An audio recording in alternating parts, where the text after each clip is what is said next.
I will now ask Salutatorian Sen Oglesby to deliver the student address.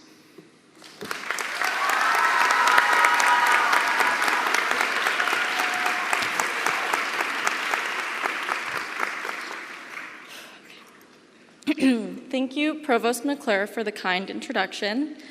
For those of you who don't know me, I'm Sen Oglesby, and yesterday I graduated summa cum laude with a Bachelor of Arts in Sociology with a concentration in Criminology.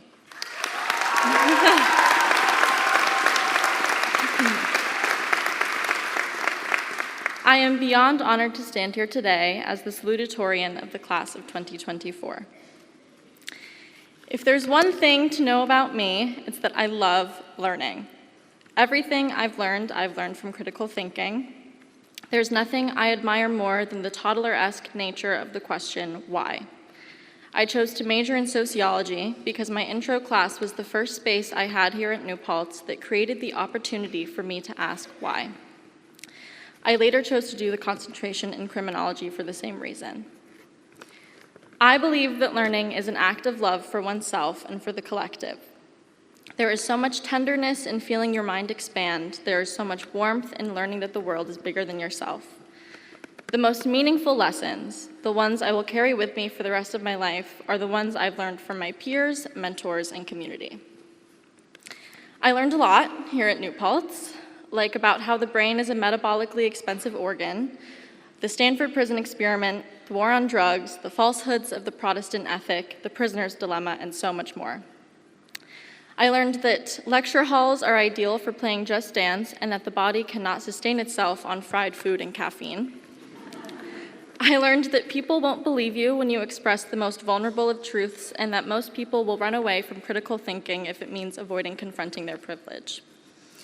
I, most importantly, learned that to be loved is to be seen, to be challenged, and to be in community with one another. On a quad not 5 minutes from here, there was a collective of people who taught me what love is. There were tents, there were spreadsheets, it was a liberated zone with a people's library, and there was food packaged in tin trays. I am told that the real world will ask us to change. I am told it will ask us to compromise, to pick between the lesser of two evils.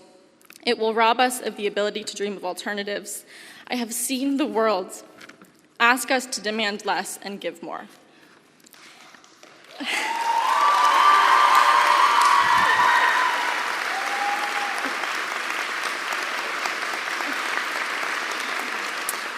I am told that the world in all its truth will chip away at us until we are husks of ideas, shells of ourselves, and void of morality. We, as students and lifelong learners, must reject this notion of the real world. No one who truly cares for us will ask for our blind, obedient acquiescence. There is no bravery in a militarized police presence on campus. Not in K-9 units or state troopers or drones or batons or UPD.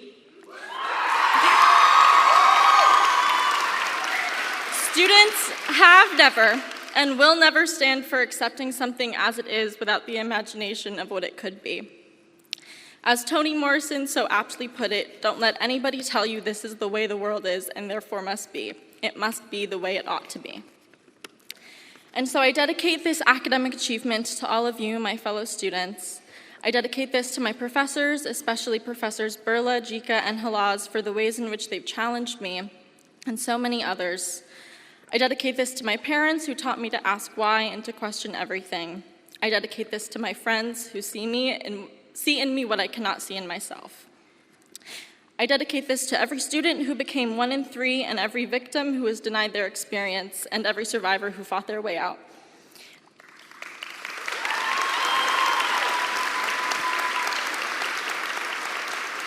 I dedicate this to my comrades who organized the encampment on Parker Quad, many risking their housing or financial aid in doing so.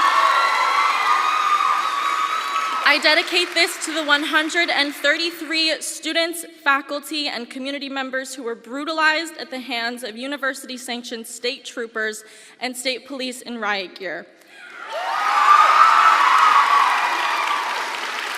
Brave bravery is linked arms against rubber bullets and the imminent threat of violence. Most importantly, I dedicate this honor to the 12 universities in Gaza that are not hosting graduations this year due to the genocide. I dedicate this to the hundreds of thousands of students and teachers who are not having commencement ceremonies amidst continuous bombing and occupation. I dedicate this to the tens of thousands of children in Gaza who will never get their degrees or cross a stage to get their diplomas. None of us are free until all of us are free. Thank you for your time, and free Palestine.